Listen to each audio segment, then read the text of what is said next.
নমস্কার, আপনারা সবাই কেমন আছেন? দ্য বং কাপল সুচিস্মিতা চ্যানেলে আর একটি নতুন ব্লগে আপনাদের সবাইকে স্বাগত। চলে এসেছি একটা নতুন ভিডিও নিয়ে। সকাল এখন 8:30 মতন বাজে, আর আজ হচ্ছে শুক্রবার। বাবু 5টার দিকে ঘুম থেকে উঠে গেছিল, তারপর ঘুমিয়ে পড়েছিল, তারপর আবার এখন উঠলো। আমাদের সবার টিফিন খাওয়া কমপ্লিট হয়ে গেছে। এখন বাবুকে নিয়ে আমি এখন খেলছি। এখন না এগুলো এখন খুব ভালোভাবে বোঝে। এই খেলনাগুলো ও ধরতে চায়, আবার এদিক ওদিক করে। যদি এদিকে বাজায় তো এদিকে মাথা ঘুরিয়ে দেখে। এখন এই রেসপন্সগুলো দেখে না খুব ভালো লাগে। ওর যত নতুন নতুন জিনিস আমরা দেখছি ততই ভালো লাগছে।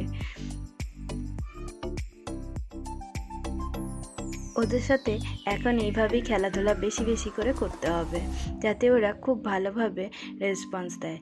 জানেন, ওদের যত রঙিন রঙিন খেলনা দেখাবেন, যত ওদেরকে ভালোবাসবেন, ওরা কিন্তু ততই বুঝবে, আর ওরা কিন্তু সেইভাবেই রেসপন্স দেবে।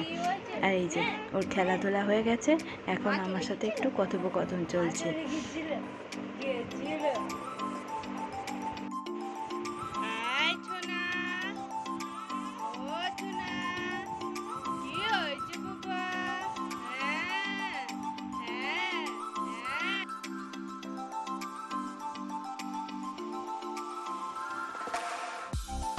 এবার আর খেলাটা আর ভালো লাগছে না। এবার খাবে, খেয়ে একটু স্নানের আগে ঘুমাবে, তারপরে ঘুম থেকে উঠে স্নান করবে। বাবুর এখন এই জিনিসগুলো আমি খুব ভালোভাবে বুঝে যাই। ওর কখন খেলা করার মুড, ও কখন খাবে, ও কখন ঘুমাবে। প্রথম প্রথম কিছু বুঝতে পারতাম না, আর ও খুব কাঁদতো। অবশ্য তখন মা আমাকে বলে বলে দিত, এখন আমি নিজেই বুঝে গেছি। আর এই যে এখন মা বেটা মিলে একটু আদর আদর হচ্ছে, কিন্তু মাকে এখন মারবে, কারণ ওর তো এখন পেয়েছে খিদে। তাই মায়ের সাথে এখন কোনো ভালোবাসা না, এখন খাবে। তাহলে চলুন ওকে খাইয়ে দিই। খাইয়ে দিলেই ও চুপ হয়ে যাবে। ও খিদে পেলে একদম সহ্য করতে পারে না। এই যে খাওয়া হয়ে গেছে, এখন একদম চুপ, লক্ষ্মী ছেলের মতন আছে।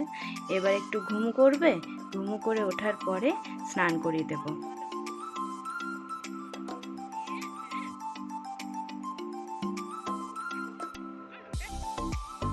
ওই দেখুন চোখটা ঘষছে, তার মানে এখন ঘুমাবে। এবার ঘুম পাড়িয়ে দিই। বাবুকে ওই ঘরে ঘুম পাড়িয়ে রেখে এসে এই ঘরে বিছানার চাদরটা চেঞ্জ করে নিলাম।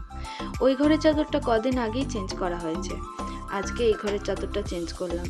1 সপ্তাহ অন্তর অন্তর দুটো ঘরের চাদর চেঞ্জ করে নিই, কারণ এখন গরম পড়েছে, ঘাম হয়, আর পিঁপড়েও হচ্ছে জানেন খুব। আসলে মাটির বাড়ি তো, আর এই দেয়ালে দেয়ালে ফুটো করে অনেক জায়গায় পিঁপড়ে দেখা যাচ্ছে। বিছানার মধ্যেও একটা দুটো থাকছে।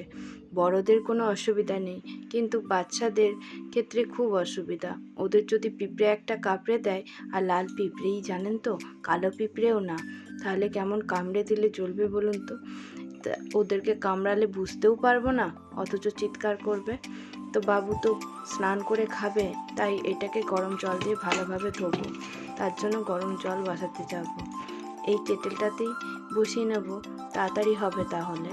আর তাড়াতাড়ি করে সব জিনিসটা করছি, যাতে ও ঘুম থেকে ওঠার আগেই সবটা কমপ্লিট করে নিতে পারি। এই যে এই ঘরে নাতি আর দিদুন রয়েছে। নাতি ঘুমাচ্ছে, দিদুন শুয়ে আছে নাতির গায়ে হাত দিয়ে। নাতির গা থেকে একটু হাত সরালেই ঘুম থেকে উঠে যাবে, তাই দিদুনের কাজ নাতির গায়ে হাত দিয়ে শুয়ে থাকা। কি অবস্থা বলুন তো। কি জানি, ওর গায়ে যদি মোটা ভারী কাপড়ও চাপা দিয়ে রাখা হয়, ও ঠিক বুঝে যায়, আর ও ঘুম থেকে উঠে পড়ে। আজকে বাবুকে স্নান করাতে গিয়ে আমি পুরো ভিজে গেছিলাম, তাই আমি নিজেও স্নান করে আপনাদের সামনে এলাম। এই যে বাবা এনেছে অনেকগুলো ওষুধ আর ওআরএস। আমার প্রেশারটা না অনেকটা লো হয়ে গেছে। আজকে ডাক্তারবাবু এসেছিল। আমার কদিন ধরেই কেমন মাথাটা ঘুরছিল, চোখের সামনেটা কেমন অন্ধকার অন্ধকার হয়ে যাচ্ছিল, আর খুব না দুর্বল দুর্বল লাগছিল। কেন হচ্ছিল বুঝতে পারছিলাম না, তাই মা আজকে ডাক্তারবাবুকে আসতে বলেছিল। তাই এসে যখন প্রেশার চেক করলো, দেখলো প্রেশারটা অনেকটাই লো। তাই ডাক্তারবাবু বলে গেল ওআরএস খেতে, কারণ আমাদের এখন গরমকালের দিনে প্রচুর ঘাম হচ্ছে, সোডিয়াম বেরিয়ে যাচ্ছে, তার জন্য অনেকেরই প্রেশার লো হয়ে যাচ্ছে। তাই বাবা ওআরএস এনে দিল, আর আমারও কটা ওষুধ ফুরিয়ে গেছিলো, যেগুলো ডেলি খাই, ক্যালসিয়াম আয়রন। তো সেইগুলোই আনলো, আর বাবার প্রেশারের ওষুধ। এই দেখুন, বাবু ঘুমাচ্ছিল, ঘুম থেকে উঠে পড়লো। এই যে এখন খেলা করছে। বললাম না, ওর গায়ে যদি কেউ হাত দিয়ে না শোয় তাহলেই ও ঘুম থেকে উঠে পড়বে, বেশিক্ষণ ঘুমাবেই না। আর কিন্তু ওর গায়ে হাত দিয়ে শুলে ও অনেকক্ষণ ঘুমায়, জানেন, প্রায় 1-1.5 ঘন্টা টানা ঘুমাবে। আর ওর গায়ে কেউ হাত সরিয়ে দিলেই ও ঘুম থেকে উঠে পড়ে। আর বাথরুম করলে, পায়খানা করলে তো সঙ্গে সঙ্গে উঠে পড়ে। ও এখন বাথরুমই করেছে। আর এই যে বাবা এই দড়ি টাঙিয়ে ওর খেলার সরঞ্জাম করেছে, যাতে ওর চোখের সামনে থাকে, ওইখান থেকে ওই জানালা পর্যন্ত। এখন জানালাটা বন্ধ আছে বলে মা এটাকে খুলে রেখেছে, ওর খেলার জন্য এই জিনিসটা করা হয়েছে। এই যে বাথরুম করে দিয়েছে, কাপড়টা পাল্টে দিলাম। আর ওই দেখুন হাত খাচ্ছে, নতুন জিনিস শিখেছে এখন, হাত খাওয়া। এরপর ওকে খাইয়ে দাইয়ে ঘুম পাড়িয়ে আমরা খাবো, মানে দুপুরে লাঞ্চ করব। আর ও এখন এই নতুন নতুন জিনিসগুলো শিখছে, তত বেশি আমাদের ভালো লাগছে। দেখুন দেখুন কেমন খাচ্ছে। আর ওই যে আমাদের বাড়ির বাকি সদস্যরা ওই দিকটায় রোদ এসছে বলে এই দিকে ওদেরকে বেঁধে দিয়েছে।